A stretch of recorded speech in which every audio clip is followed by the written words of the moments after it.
Bonjour cher Marcassin. Ici nous parlions aujourd'hui d'un monument que l'on retrouve aux quatre coins de notre territoire. Marqueur indélébile de notre histoire, le château. Sedan, Bazeilles, Hierges, Cornet, Doumly, ce ne sont pas les exemples qui manquent. Cependant, j'aimerais vous emmener vers le Rethelois, dans une majestueuse bâtisse, le château de Tuny-Truny, situé à Tuny-Truny.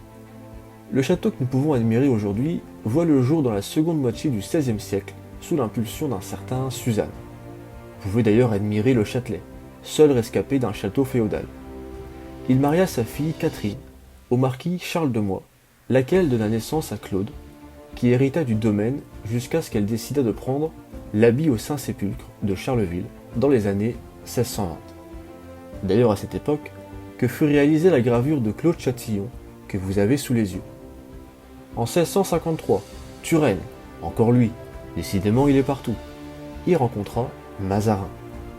En 1721, l'héritier des Moix, le prince de Ligne, menant une vie de débauche, doit se séparer du domaine, qu'il revendit à un certain Antoine Crozat, financier et armateur négrier richissime, considéré comme l'homme le plus riche du royaume au début du XVIIIe siècle.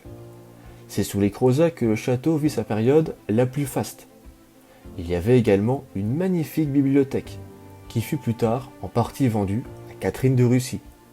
Par la suite, les lieux et leurs propriétaires survivent au tragique événement du long XIXe siècle. Révolution française, Premier Empire, occupation de 1815, guerre franco-prussienne, occupation prussienne, jusqu'à ce que la Première Guerre mondiale vint frapper à la porte. Occupé par les Allemands, le château fut la malheureuse victime de la reconquête du territoire en 1918. Fort heureusement, il fut reconstruit dans les années 1920, à l'exception des deux ailes latérales. Depuis les années 50, le domaine reste animé et entretenu du mieux possible. Vous pouvez notamment louer le domaine, le temps d'un week-end, pour votre mariage par exemple.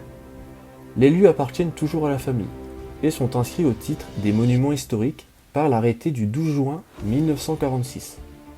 Et voilà, cher Marcassin, la petite histoire d'un noble château de nos grandes Ardennes.